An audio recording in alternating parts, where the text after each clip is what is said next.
एक स्त्री ने एक छोटी सी किताब लिखी है, एक छोटे बच्चे के साथ बच्चा होकर रहने की। उस स्त्री की उम्र तो 70 साल है।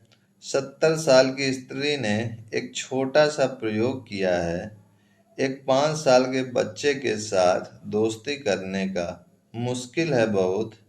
5 साल के बच्चे का बाप होना आसान है, माँ होना आसान है, भाई होना आसान है, गुरु होना आसान है, दोस्त होना बहुत मुश्किल है।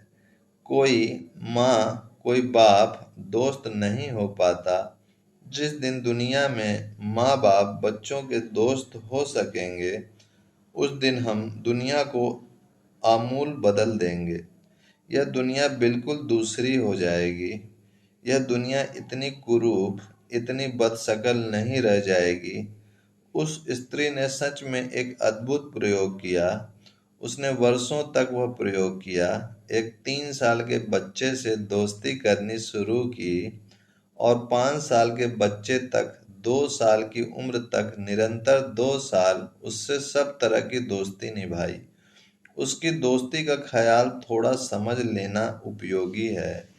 वह 70 साल की बूढ़ी स्त्री उस बच्चे के साथ, जो उसका दोस्त है, समुद्र के तट पर गई है। बच्चा दौड़ रहा है, कंकड़ पत्थर बीन रहा है, तो वह भी दौड़ रही है, कंकड़ पत्थर बीन रही है। क्योंकि बच्चे और उसके बीच जो एक एज बैरियर है, जो आयु का बड़ा भारी व्यवधान है, वह टूटेगा कैसे। फिर वह कंकड़ पत्थर ऐसे नहीं बिन रही है कि सिर्फ दोस्ती बढ़ाने के लिए है। वह सच में उन कंकड़ पत्थरों को उस आनंद से देखने की कोशिश कर रही है जिससे बच्चा देख रहा है। वह बच्चे की भी आंखें देखती है, अपनी आंखें भी देखती है, कंकड़ को भी देखती है, बच्चे का हाथ भी देखती है, अपना हाथ भी देखती है। बच्चा जिस पुलक से भरा है, वह क्या देख रहा है उन पत्थरों में। फिर वह बच्चा होकर देखने की कोशिश कर रही है।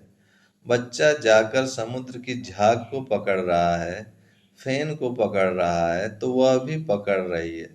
बच्चा तितलियों के पीछे दौड़ रहा है, तो वह भी दौड़ रही है।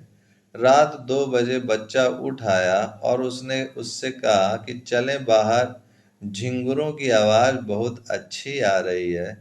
तो उसने यह नहीं कहा कि सो जाओ, यह रात उठने की नहीं है। वह बच्चे के साथ हो ली और कहीं झिंगुरों की आवाज़ न टूट जाए, इसलिए वह बच्चा संभल कर चल रहा है। एक एक कदम तो वह भी संभल कर उसके पीछे चल रही है। 2 साल की यह दोस्ती अनूठे परिणाम लाई। और उस स्त्री ने लिखा है कि मैं भूल गई कि मैं 70 साल की हूँ और मैंने जो 5 साल का होकर कभी नहीं जाना था, वह 70 साल में 5 साल का होकर जाना। सारी दुनिया एक वंडरलैंड बन गई। सारा जगत परियों का जगत हो गया। मैं सच में दौड़ने लगी और पत्थर बिनने लगी और तितलियां पकड़ने लगी। उस बच्चे और मेरे बीच सारे आयु के फासले चले गए। वह बच्चा मुझसे ऐसी ही बातें करने लगा जैसे कि एक बच्चे से करता है। मैं उस बच्चे से ऐसी बातें करने लगी जैसे एक बच्चा बच्चे से करता है। उसने पूरी किताब लिखी है अपने 2 साल के अनुभवों की, सेंस ऑफ वंडर। उसमें उसने लिखा है कि मैंने फिर से पा लिया आश्चर्य का भाव। अब मैं कह सकती हूँ कि कहीं भी बड़े से बड़े संत ने अगर कुछ भी पाया होगा, तो इससे ज़्यादा नहीं हो सकता जो मुझे दिखाई पड़ रहा है।